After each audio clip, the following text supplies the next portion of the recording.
This is the Palin Update on SarahNet Radio. I'm Kevin Scholla. Remember No Drama Obama? If only. Now it's all drama Obama. We don't have leadership coming out of Washington. We have reality television. Sarah Palin called on conservatives to infiltrate pop culture. And this past week, one patriot did just that. Dr. Gina Loudon braving the elements of a network TV reality show. Not usually friendly territory for Christian conservatives. Today, Dr. Gina is here to talk about her appearance on Wife Swap. A new powerful Sarah Pack video is showcasing Governor Palin, remembering a fallen hero, and some words from the governor on Passover and Good Friday. Just ahead, our latest edition of Steel Resolve with Sarah Steelman. Now we welcome in the host of the Dr. Gina Show, available at docgtv.com. And this past week she appeared on a reality show, and there's been plenty of reaction to it. Fresh off her appearance on Wife Swap, Dr. Gina Loudon, welcome to the Palin Update on SarahNet Radio. It's awesome to be with you tonight, Kevin. Thanks for having me. First of all, how are you after that experience? You holding up okay? Holding up just fine. We knew what we signed up for, and we have always felt for a long time since Sarah Palin said it, and even the GOP caught on now, Kevin. We're really in trouble, saying, we need to take on the culture war. We need to enter into the entertainment frames that pretty much control the culture right now, and we knew what we were getting ourselves into, and here we are. We're just riding this wave. Now, let's get some general questions out of the way first, something we'll go into greater depth in a moment, but just so people know, why would you subject yourself to the treatment on Wife Swap? Why was it important for a Christian, conservative, honest, good person like yourself to participate on that show? Yeah, I'm glad you asked that question because, that's really a big part of the thing that we have prayed for a long time. I wrote a book called Ladies and Gentlemen, Why the Survival of Our Republic Depends on a Revival of Honor. I've believed for a long time that we need to be on the front lines of this cultural conversation. And I, in fact, prayed for years even to be able to move to California because I knew that if I could get to Hollywood, I would have a little better perspective, a little more insider view, and a little better positioning to really fight on the front lines of the culture. And so when we were given this opportunity to represent God and country to the best of our ability, knowing there were going to be edits, believing that the vast majority of Americans are very perceptive and can see through whatever edits would come our way, we decided, we're going to bet on the smart people watching this and think that, we might just be able to plant some seeds here. So that's exactly what we did. That's why. And the other thing that keeps getting press, you and your husband, John, did not stick around for the meeting that is customary at the end of each Wife Swap episode. Why not? Well, some of those details I am not at liberty to discuss because I signed a contract that limits what I can divulge to you, but I can say that I am in the process of looking at exactly how much I can talk about that, and I will be talking about that on my own show at some point to the degree that I can, and right up to that line, but not going over it. But I still am not clear completely on what that line is, so I'm looking at that right now. But I think it suffices itself to say, if you watched the episode, first of all, I was thrown out. Rush made that very clear on his show Friday, and so I was told to leave, and I think there comes a point where I'm not sure the term casting pearls before swine comes to mind, but really if you think about just, you said what you have to say, it's either falling on open minds and hearts or it's falling on dry soil, and in this particular case, I wasn't getting through anymore. I think I'd said what I had to say, and it was a good timing. And I think to a certain degree, you subject yourself to so much to make your point, and then you realize when it's less than productive. Conservatives do need to know when to say when and how to say when and how to spend their time wisely, and that's what I attempted to do here. And what's just been unbelievable, too, I've seen some headlines, and they're, toward the top of the page of certain websites saying, wife swap couple breaks rules, about how y'all talked on the phone, I guess. And, there's no headline about Benghazi. There's no headline about a lot of other things going on, but the wife swap couple broke rules. I mean, it's just amazing how, this is packaged out there, regardless of who the people are. And, this guy they had you paired with was very unfriendly, obvious anger issues, calling you all sorts of profane names, and the kicker of all, he and his wife share a girlfriend. And, Right. you know, I tuned in about 5 minutes after the show started, the night it ran, and I thought the other girl was his daughter at first. Yeah, you're not the first person to have commented that. You know, the headlines you mentioned, Kevin, are emblematic of what is going on in our culture, and the reason why, as much as I am flattered that Rush's defense of us on Friday and Rush actually comparing me to Sarah Palin, that's awesome. I'll take that compliment any day of the week.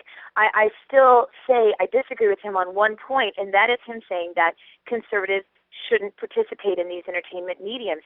Just the fact that you've read those headlines tells you that's what sells, that's what people are paying attention to, and that's the only place where our message is ever going to resonate. And I feel like this, if we enter into this cultural conversation on their entertainment mediums, I believe it's true that we might ultimately lose. We might ultimately win, we might ultimately lose. But we are certain losers if we don't ever even attempt to talk to that person that would prefer to hear entertainment over politics. Conservatives simply have to find a better way to go into the lion's den, if you will, and take the risks and have the conversation and not be afraid of being made fun of, being made laughed at, being made criticized. They are always going to laugh at us, criticize, and make fun of us. But if we aren't willing to take the risk to plant the seeds, and let me tell you this, I have had thousands of people between the comments on Facebook and Twitter and emails that have poured in through my website, my, for crying out loud, old posts I wrote in different places, at town hall, other places, people saying, thank you so much. I saw right through that. I think conservatives are shrewd, and I think there are a lot of smart people out there that just happen to like watching entertainment better than they like listening to, unfortunately, Kevin, our conservative radio talk shows or reading newspapers or digesting complicated news sources. So I think that talking to them has ultimately proved exactly what I wanted it to prove, and that is that there are a lot of people listening with an open mind now asking me questions and talking about this that weren't talking about politics before. To me, that's a good thing. For those who didn't see the episode, so this show, Wife Swap, actually tried to paint these people as heroes over you, even though, again, he and his wife share a live-in girlfriend, and their young kids know this, yet you, Dr. Gina, were the villain, a Christian conservative patriot. Right, and as I said on the show, Kevin, you know, if you can't defend your rights, then you don't have any rights. I got to make that point, and I think it resonated. I've had that quoted back to me a dozen or more times just in the last couple of hours, if that tells you the degree to which that particular point is resonating with people. But if you are offending nobody, then you probably aren't saying anything very important. And I think that we have to be willing to go out there and say what we believe, and we have to be aware of this. Rick Warren said this, and I've not always been Rick Warren's biggest fan, but I love this quote, and it says, "Our culture has accepted two huge lies. The first is that if you disagree with someone's lifestyle, you must fear or hate them. The second is that to love someone means you agree with everything they believe or do. Both are wrong. If you don't have to, you don't have to compromise convictions to be compassionate." And I think that we really need to relearn the degree to which we let people label us and call us things for simply disagreeing with one facet of their life. And I think conversely, we need to realize as conservatives, we can love people even if we don't agree with everything about them. So those are the two lessons that I really hope that would make this a home run to me, and for the whatever risk and whatever my family endured. If folks could learn those things and maybe pick up a Constitution before they die, those would be victories for me, Kevin. Well, you know what? That's a great point. You were great on the show to keep your cool around the bully that you were paired with, but your husband was super, too. And to the point you speak of about not having to agree with someone's lifestyle, he tried to make some jokes with that woman, but of course anything to do with homosexuality is off limits. However, mocking Christ and calling him a comic book character is just fine. So, you know, you see that there clearly. I also got a kick out of how the guy you were paired with would go off every once in a while, seemingly shocked, saying things like, "Those are your rules," or "I'll be damned if I'm going to have my have someone else tell my kids what to do." I was sitting there saying, you know, I don't watch this program, but it's not too hard to tell. Isn't that the premise of the show? You signed up for this, buddy. Yeah. Well, and there's a lot of editing in there on both sides. For example, a lot of those jokes my husband made, she laughed. according to my family, she was laughing really hard. And they re-edit things in different order to provide effect. Their job, Kevin, and we have to be really clear and discerning as we watch these things, their job at ABC is to entertain. It is not to be accurate. And we have to know enough when we watch it to have that filter there and to be able to kind of lighten up a little bit and laugh at ourselves. And I'm hoping conservatives can, take my lead on that, not being afraid to laugh at ourselves a little bit, not being afraid to watch some things be switched up on you and your story not be told precisely. God knows those who've gone before us, like Sarah Palin and others, who have endured this ridicule all these times. It's not fair to just compliment them and say, oh, great, Sarah Palin, I'm so glad you put yourself out there every day. Here we are, your mighty little warriors coming up behind you. No, she's not asking that. She's asking for us to be warriors, and I don't know how we can call ourselves culture warriors if we aren't even taking any risks to engage in the culture. And it wasn't just the cutting of the film that was dishonest, but also the narration. I picked up a couple of things. They said that he found inconsistencies about you, or that John attempted to break the rules when he put money in the jar, but he didn't break rules. He paid up according to the rules that she established. So they did it in that way too with the narration. We know that Wife Swap edited the footage, attempting to make you look bad. How about this quote-unquote wrestler you were with? Is he really this bad of a guy, or was he? You said they edited everyone. Was he edited poorly too, or was that pretty much, did he come across of as what he was? I made references in the actual episode, saying that I think I said emotionally and mentally abused, something like that.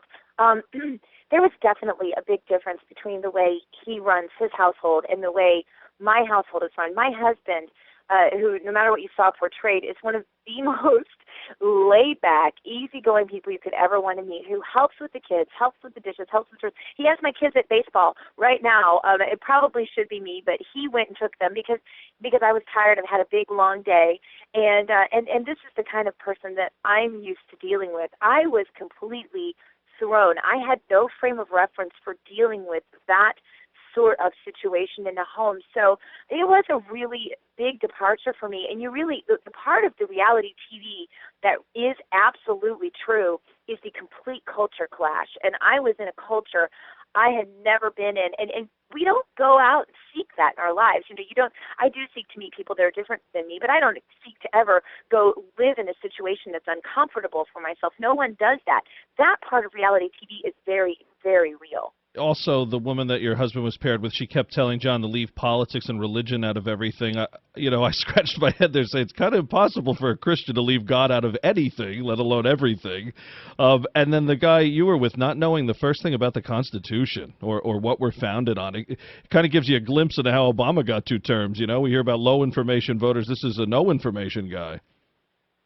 Right, and he firmly admitted many times that he was apolitical, had never voted in his life, has no interest in politics. Makes it hard to dialogue when about your whole life revolves around faith and family and country.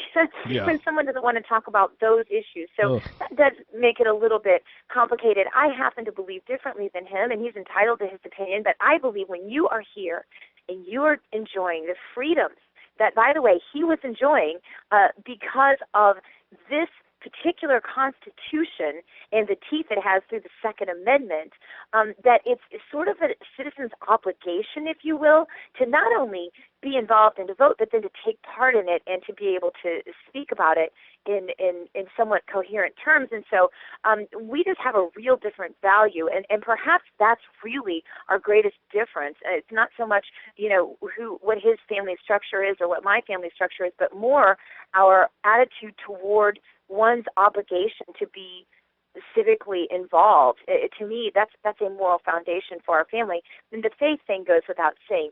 To each his own. I respect people's right to have freedom of religion. That's obviously part of what our country was founded on, but I think then you have a responsibility to know where those freedoms are based, and that's the reason why I tried so hard to get through about the Constitution and the Bill of Rights and the Second Amendment, because with that piece of paper, he has the freedoms that he was desperately asking me to condone, which weren't my business to condone, as I said on this show.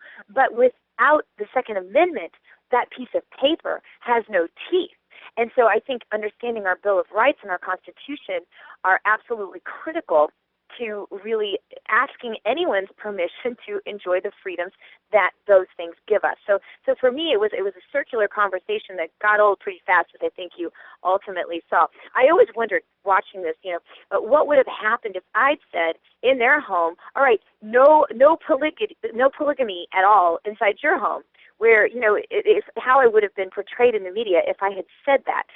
Whereas it was fine to say no religion, no politics, which were really fundamental in our home to our children. So you just, this is going to be one of those situations where, liberals are going to use like you said, I think, that what is honestly felt against any conservative who goes into this arena, and we have to be prepared for that, but we don't have to be afraid of it, and I think that's the difference. And such a bully move calling you evil. I just chuckled at that one, saying, yeah, this evil woman that adopted a Down syndrome baby. What a mean monster you are, Dr. Gina. Well, yeah, there's that. I mean, I think the most impressive thing here really is how you just kept your cool, and they couldn't even edit that in to make it look otherwise. You see people break down on these shows all the time, and here's this guy who's supposed to be Mr. Wrestler, screaming at a woman, and you didn't flinch, and that was very Palin-esque. The girlfriend started to come around a bit, right? She liked your dinners together, so could any real progress ever be made with a couple like that, or a trio, shall I say? I didn't ever get to meet the other wife, and I'm sort of sorry about that, because I sort of see her as somebody that obviously extraordinarily sensitive, and somebody who was able to laugh, though they didn't portray her that way much in the show at all.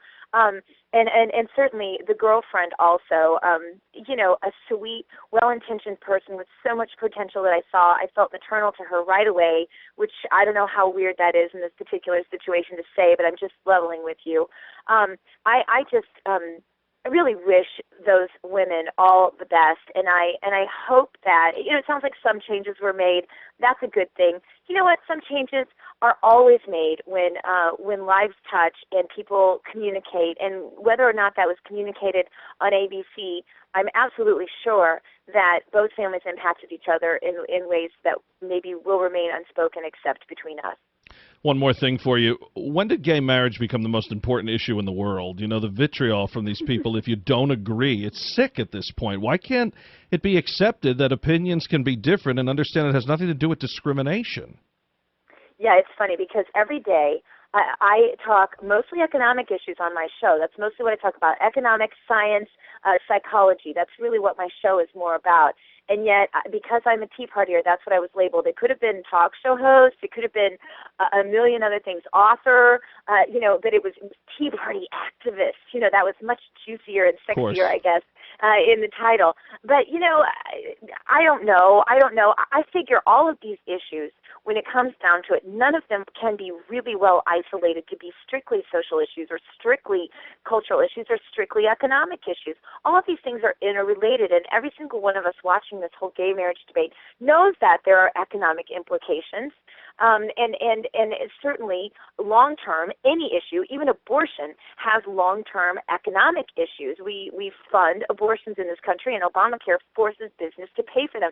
So I don't know how you can really separate the two, and I think Sarah Palin is one of those that I just want to compliment one more time on this topic and say that she has illustrated how we as conservatives can fight in that arena against our own party in many cases, against the likes of Karl Rove, who think that they can leave any cultural or social conversation out of an economic war that the left, by the way, is not interested in engaging in. They're not interested. They've won. They don't want that conversation. This is the conversation they want. So guess what that makes this? That makes this the fertile battleground, and this is where we have to get our points in, not because we're so sure we're right, not because we have a guarantee to win, but because we absolutely have an obligation to fight for the future that is being robbed from our children every single day with this vicious cycle of the spending and the debt. Well, Sarah Palin says infiltrate pop culture. I'd say you did that, to say the least, Dr. Gina. And listen, I even got some wacko tweets at me this past week for supporting you and John. And, this is the stuff Governor Palin gets all day, every day, so really makes me appreciate her even more. There's a little button on Twitter that makes it also pleasant. You just go block and report. Oh, sometimes they're so fun, though. You do the old Breitbart where you just retweet it, and then they really get confused. I do that, too. I always do that before I block and report. Yes.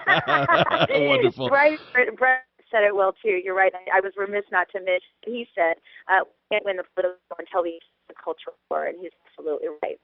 Let's tell everyone about your great new show and how they can tune in. Well, I think it is gtv.com is the website you can go to. We do air live on parts of the East Coast, but we are live every single day from the beach, and we'll be back to the beach next week. I wanted no technical glitches, and we have all new equipment, so I wanted no technical glitches this week for the wife swap thing. So we have been in studio, but we will be back on the beach next week. It's .gtv.com. Folks can go there and fill out the insider card. And when I do decide to talk about the real reasons I left, which are a little more than I could disclose with you today, I can promise you that's who it's going to go to first are the insiders on DocGTV.com. Dr. Gina, you were great. Best to you and John and your beautiful family. Best to you as well, and your beautiful family too, Kevin. Thank you. Thanks, Gina. Talk soon. Bye-bye. Again, folks, it's docgtv.com. That's docgtv.com.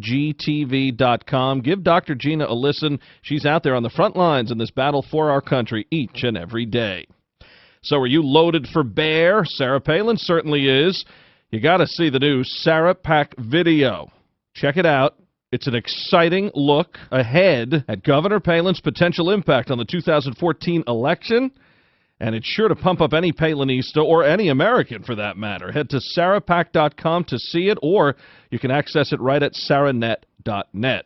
Another hero has fallen, and Sarah Palin remembers. The governor writing, quote, "Our thoughts and prayers go out to the family and friends of the SEAL Team 6 member who died during a training accident. A grateful nation will never forget the sacrifices he and his fellow team members made for us all," unquote. We certainly echo the governor's sentiments. The governor started this past week with some Passover wishes, posting online, quote, "Todd and I and our family send our best wishes this evening as Jewish people around the world celebrate Passover, commemorating their deliverance from bondage and their exodus to the land of Israel," unquote. She ended the week with some words on Good Friday. "Happy Good Friday," Palin wrote, "as Christians everywhere today remember Jesus' words, that greater love hath no man than this, that a man laid down his life for his friends." To read the governor's complete Passover and Good Friday postings, head to Sarah Palin's Facebook page. Now, our weekly commentary, Steel Resolve. Here's Sarah Steelman. Thanks, Kevin. Politics makes strange bedfellows, as they say, and sometimes so do Supreme Court justices.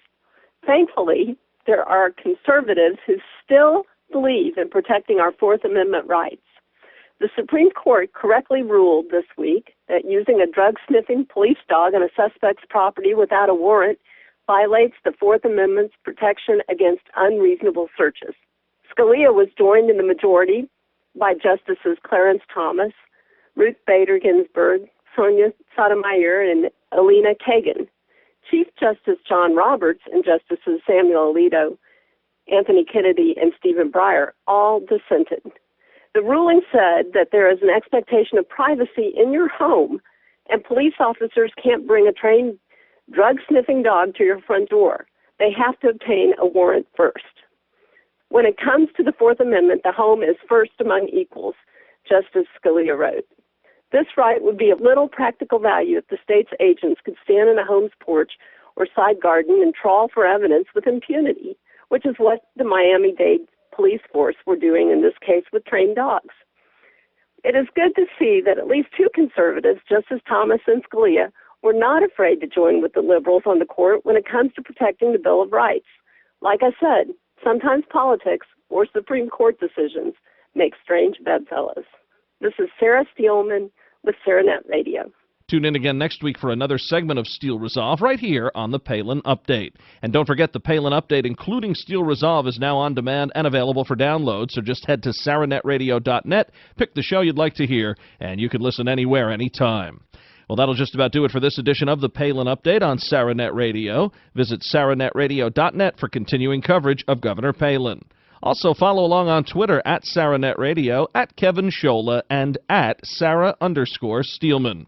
Also, we're on Facebook, so be sure to like SarahNet Radio and like Kevin Scholla. And don't forget, Terry's Day is fast approaching. Governor Palin will speak at the gala honoring Terry Schiavo. For tickets or to contribute, visit lifeandhope.com. And I'm doing some writing for Breitbart News. Just go to Breitbart.com and search Kevin Scholla. I want to thank Sarah Steelman and everyone here at SarahNet Radio. Thanks to Dr. Gina Loudon. And thank you for listening today. Please be sure to join us again next time for another edition of the Palin Update. I'm Kevin Scholla. Have a pleasant day.